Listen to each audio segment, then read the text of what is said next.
What's going on, everyone? It is me, Nevin Xavier, with another video. Today we are going to talk about this Samyang 12mm f2.0 for Fujifilm system.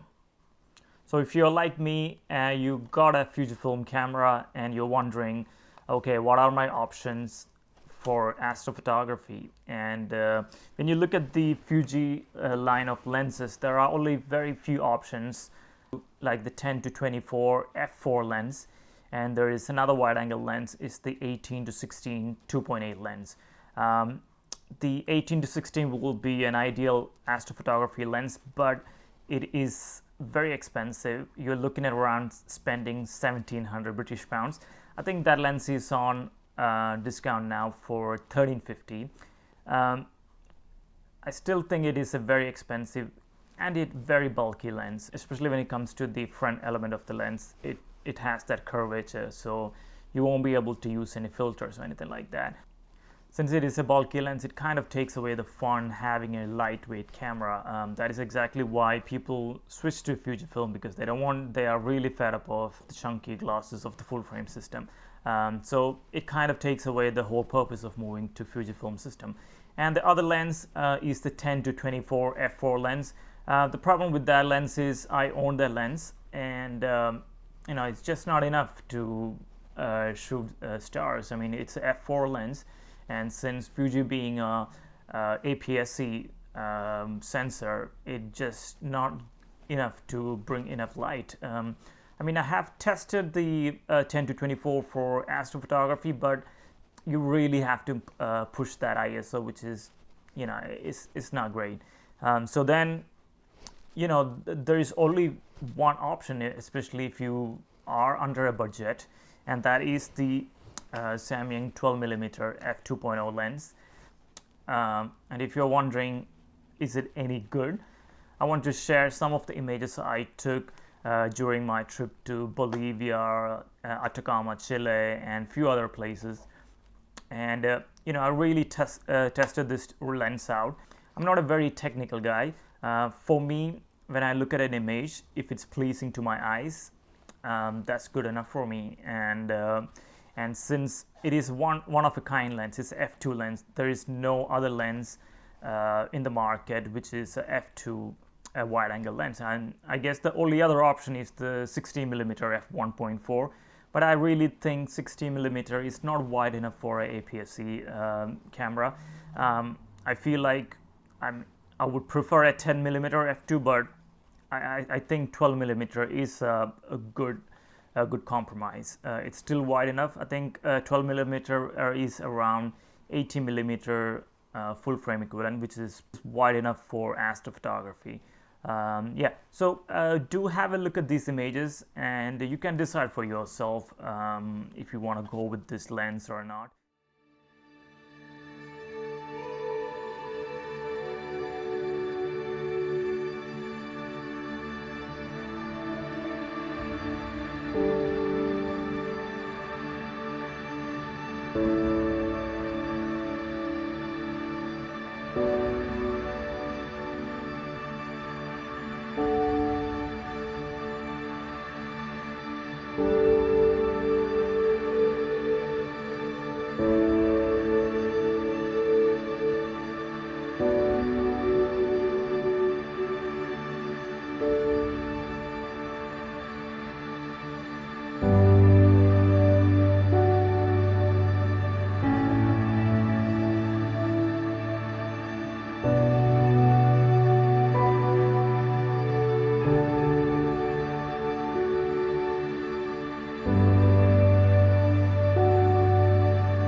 I hope you guys enjoyed some of the images and some of the time lapses I took. For me, this is a no-brainer because when you pair this with one of your Fujifilm cameras, I have the X-T3 right here. It is such a small, compact package. look at it, it's such a tiny package, and incredible results. It is definitely a no-brainer.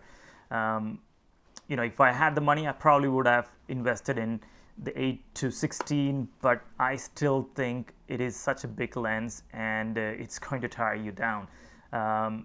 And the quality coming out of this it's really good. It's really on par with some of the best astrophotography lenses out there. So there's no need to think twice. So I think it is one of the best lenses for Fujifilm system for astrophotography. There is another lens I would like to talk about, just to mention. It is the Tokina 11 to 16 2.8 lens for the Canon system. So if you have one of those adapters, if you have one of those Fringer Pro 2 adapter, you can use that lens. But then again, it makes the whole system bulky. So I still prefer the Samyang 12mm lens. Yeah, so today's video is a very short one, guys. I don't really have any videos to show with the system. I haven't really used it for any kind of video. For me, this is like a very specialty kind of lens. I only take it out when I shoot astro, and it does the job. It does the job well. Yeah, and I'm really happy with it. I don't think I'll be selling it anytime soon. Yeah, so that's all from me today, guys. Thank you for sticking around. I hope you guys enjoy these videos. If you do like the video, please do consider liking the video, and if you are not a subscriber yet, please do consider subscribing. I'll be doing more videos, not just about Fujifilm and the lenses, maybe some other system. I might get a Blackmagic or a Sony in future, so stick around. Yeah, that's all from me today, guys. Thank you again.